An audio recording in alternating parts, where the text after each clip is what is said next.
A-Rod ranks near the top in the majority of baseball's most prestigious offensive categories, and he's just 4 home runs short of becoming the 4th man in history to reach 700. Max, should he be in the Hall of Fame? The answer is yes, and this stuff is not that hard, even in the PED era. Give me a second here, Stephen A., because I want to lay this out. Look, well, if you ever did PEDs, then it disqualifies you. I don't believe that, because what if you did a lot before you were on PEDs, right? Like, because you cheated over here, that disqualifies all the legitimate things you've done? Let's use a couple examples. Barry Bonds. I mean, at a late age in his career, at a late stage, his home run to at-bat ratio suddenly doubled. He looked physically impossibly bigger than he used to be too quickly, right? It's a pretty clear demarcation. But by that time, he'd already been one of the greatest players who ever lived. Barry Bonds, first ballot Hall of Famer, unless you disqualify him on some kind of ethical grounds because eventually he cheated, apparently.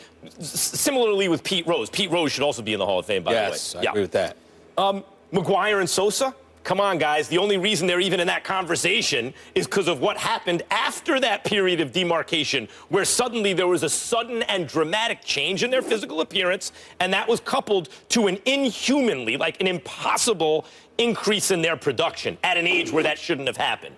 That line of demarcation afterwards is why you'd even consider McGuire or Sosa for the Hall of Fame on the merits. So clearly, they're not Hall of Famers. Now, what about a guy like A-Rod, where there wasn't ever that single moment where suddenly there was a dramatic change in his appearance and his production suddenly hit heights that it had never known before? What do you do with a guy like that? Well, I think he deserves the benefit of the doubt in the sense that he was the #1 overall draft pick. He was an absolute star in high school. It's not like this came out of nowhere. There are players, Stephen A., who suddenly show up on the scene at the age of 28, 30 and hit like they've never hit before and like no one's ever anticipated them to hit before. That's not A-Rod. A-Rod was like, wow, this guy's going to be an all-time great.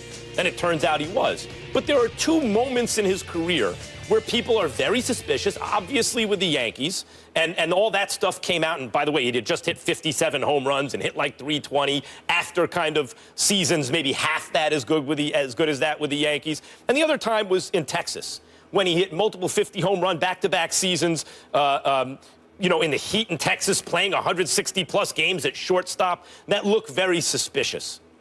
I would just say, the rest of, even if you took those seasons out of his career, he's still a first ballot Hall of Famer. And to those who have an ethical problem with him, well, if he's a cheater, he shouldn't be in. I would ask you to consider the reasons why he may have been cheating, because that does color the way I view things.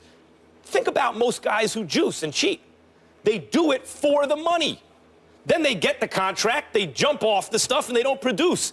If it's the case that A-Rod did this in Texas and with the Yankees when he did, well, in that case, Stephen A., it would be an issue of this guy getting a $250 million contract and then a $275 million contract and then feeling such pressure to live up to the contract. Remember, this money's guaranteed. The only way he can jeopardize it is by cheating. So he's got the money and then jumps on the stuff because he wants to live up to the contract. I would argue, even if you have the position morally that if anyone ever cheats, you disqualify all the good work they've done, and that's not a position that I hold. But even if you hold that position, I would ask you to consider the motivation for his cheating and see if that changes your mind. But all that said, and putting all that stuff aside, A-Rod, even if you take out the so-called juiced years, is a first ballot Hall of Famer, however you slice it. You know, Max, I think that opinion is utterly asinine, ridiculous to the highest order, and I'm going to tell you why. It's not even about the Hall of Fame. You're missing the big point here. Alex Rodriguez, one would argue, could be one of the top 3 players of the last 25 years. One of my boys said behind Ken Griffey Jr. and Barry Bonds. You can look at it that way. You can look at the voters and saying baseball writers of America and, you know, standing, on their sanctimonious horses and being paragons of virtue or whatever the case may be. Alex Rodriguez is not just somebody who cheated. He's not just somebody who cheated twice. He's somebody who also sued baseball, sued his own players association, probably tried to sue the equipment manager and everybody else. It's amazing to me how you can sit up there and gloss over all of that. Now, if you're just making the point that Alex Rodriguez got busted for using PEDs, and that is the reason why you should not absolve him from the Hall of Fame, that shouldn't be the sole reason. That's fair. The problem is that's not all that involves Alex Rodriguez. You have to take everything into consideration. The numerous transgressions, the level of hypocrisy and everything else. This dude was a fake and a phony years ago, proved it again twice, and then finished it off with that bogus press conference yesterday, which the Yankees and Alex Rodriguez should be utterly ashamed for putting in front of our faces. What an embarrassment! An embarrassment that this man showed up yesterday. Before yesterday, I was actually of the mindset, you know what? Mitchell report that came out in 2009 revealed that 103 players in 2003 had used PEDs. I don't see 103 players with 600 home runs. I don't see, half of them closing in on 700 home runs. So I was actually leaning on my boy Jeff, my man Jeff Brown, What's up, an ultimate Jeff? baseball fan, the whole bit because he holds and maintains that position as well. I actually thought like that. Right up until I saw A-Rod and that press conference. Now, let me try to do an A-Rod imitation. I wish I had a baseball cap. I wish I had a baseball cap right now. Did you notice that he wasn't wearing a Yankee jersey? He had on something for himself, his own brand. Yeah. And then he's reading. Now, mind you, you're saying goodbye. You need a speech. For what? For what? And then not only did he need the speech, Max, then he turns around, right? He takes off. He doesn't cry. He takes off the cap, looks into the camera, and then looks up and, oh my Lord, and forget me. Do you want a role on General Hospital, A-Rod? That's what I want to know. Do you want an role? Because this dude is a hell of a better actor than me. This dude is unbelievable. A phony to the end. Everything about this dude has been fake. Everything. And even when you had the home runs to lean on, he comes up first with Peter Gammons in 2009, and then years later, think about it, I'm going to repeat this, Max. This man sued Major League Baseball. He sued his own players union. He sued everybody. Everybody. And then no case whatsoever. And then you come back and you get suspended for the whole year for 211 games. You missed the 2014 season. And then after that, Max, what happens? His last day in a Yankee uniform ain't even his last day. You didn't even have the press conference to say goodbye. You had the press conference to tell us you could say goodbye Friday. I mean, you can't make this up. This dude is just, look, we understand officially why Derek Jeter was never that fond of him. We understand why numerous players, although they're waxing eloquently and very generously about him now, had questions about his authenticity, had questions about his realness. He comes across as too damn fake. That's the problem. You know what I thought about when I saw Alex Rodriguez yesterday? I thought about steroids. I thought about fake. Why? Because Lord have mercy. You can't be real about anything. Please. Just stop it. Stop it, man. Stop it. This is how a friend of mine described A-Rod several years ago. Mm-hmm. And I think it speaks to what you're talking about. A-Rod is so uncomfortable in his own skin that when you watch him talk, it makes you uncomfortable in yours. Like, you watch A-Rod talking, like, right. So you have his number in terms of the phony stuff, and I think his whole career he's been compared unfavorably in that respect to Derek Jeter. Right, especially when he made the comparison. Why is it unfavorably? I'm sorry. Unfavorably to Derek Jeter because Jeter's the guy you want. I got it. I thought Jeter's the guy you want. And by the way, I'm into sabermetrics and have been since I read Bill James' Historical Baseball Abstract Volume 2, which was a bar mitzvah present when I was 13 years old. Okay. So 1986, I guess. Okay. Right, I've been into sabermetrics since then. But something the sabermetricians are missing that the old-timey scouts actually have right in this case is you'd rather have Derek Jeter than Alex Rodriguez. And I think you hit on the central issue as to why. A-Rod comes off as phony constantly. I agree with all that, but if that's the case, boy, don't have a press. If you're getting ready to get in the Hall of Fame, listen, kids out there, if you're ever going to get in the Hall of Fame, don't have a press conference beforehand, because Stephen A. might vote you out based on the press conference. Listen. What does his personality have to do with the production? I'm going to tell you why. Because his personality and his phoniness reminds you of the cheating, which makes you question the validity and the authenticity of those achievements. Question it enough to disqualify those achievements? Yes, to some degree, yes. Because, again, when I look at Barry Bonds and I read the excerpts in Sports Illustrated from The Game of Shadows, not that I didn't read the book because I read the book as well, but if you read that by Mark Fenner-Awada and Lance Williams, if you listen to them talk about Barry Bonds, what did they say? Barry Bonds, who was en route to the Hall of Fame, decided to cheat because he was jealous of Mark McGwire with all the shine that he was getting. And he was saying, wait a minute, I'm better than this guy. This guy is sitting up there, juicing up, hitting home runs, and getting all the love and adulation. Bonds had been cheated out of his proper position in the game. That's right. So he had been cheated out of his proper position in the game. That wasn't Alex Rodriguez.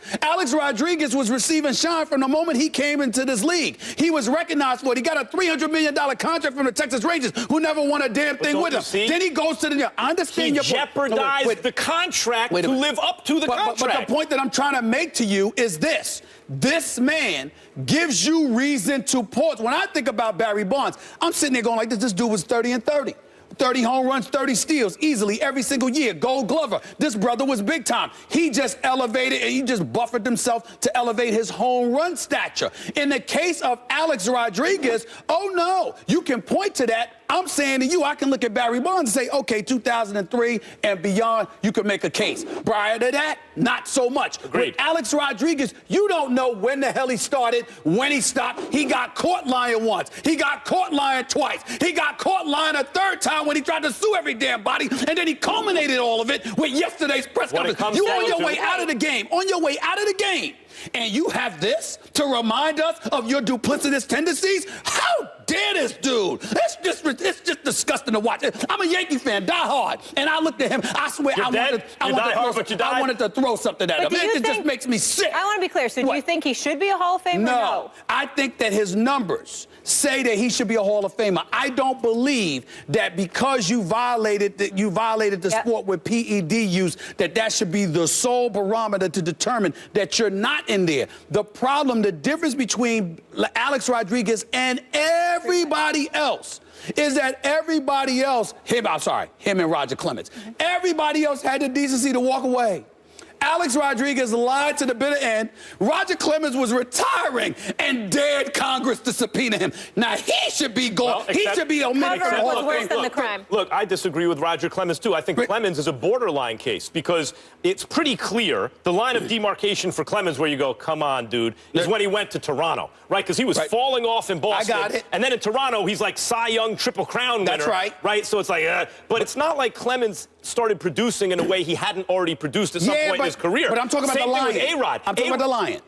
Okay, so what you're saying is that what I'm saying is that's different than McGwire, Sosa, and Bonds, who started producing at levels that they had never produced at, even in their physical prime. When you talk about the duplicitous nature of A-Rod, the way that comes out, the kind of phoniness that you just don't like the way it feels watching him, I think it's a good point. It calls into question, just as a human being, if you're watching it, the validity of his entire record. Calls it into question. But I don't think that is weighty enough to assume guilt. I'm saying it's on a case-by-case basis. I'm saying in A-Rod's case, it's not weighty enough. We shouldn't generically decide that somebody who used PEDs automatically is disqualified to be a Hall of Famer. I believe that Barry Bonds should be a Hall of Famer because I believe Barry Bonds was a Hall of Famer before the cheating, before the drugs. Whereas in the case of A-Rod, you don't know when he leads you asking, damn, was this dude using steroids in high school? I don't know, because this dude is such an actor. And he seems to just put forth such a strenuous effort in making sure you believe what he wants you to believe, as opposed to being authentic. He comes across as such a phony, you cannot sit up there and say definitively, look, this dude deserves this because I believe this is what he was. You are looking at an Alex Rodriguez that legitimately gives you a reason to question if he wasn't using it in high school. Because that's how fake he is. He does. It's just disgusting to watch. Others have brought brought that up, including a biographer of his who believes that A-Rod was starting in high school, and there is reason to believe and question someone who appears so phony and who's been caught in lies in the past. Sure, I agree with that. Is that weighty enough? Do you feel that? I mean, obviously you do. I don't feel that that holds enough weight to disqualify his otherwise clear first ballot Hall of Fame accomplishment. I understood your question the first time. You giving it to me the fourth. I still feel the same way. So it is. So you're saying that's heated debate on a Monday.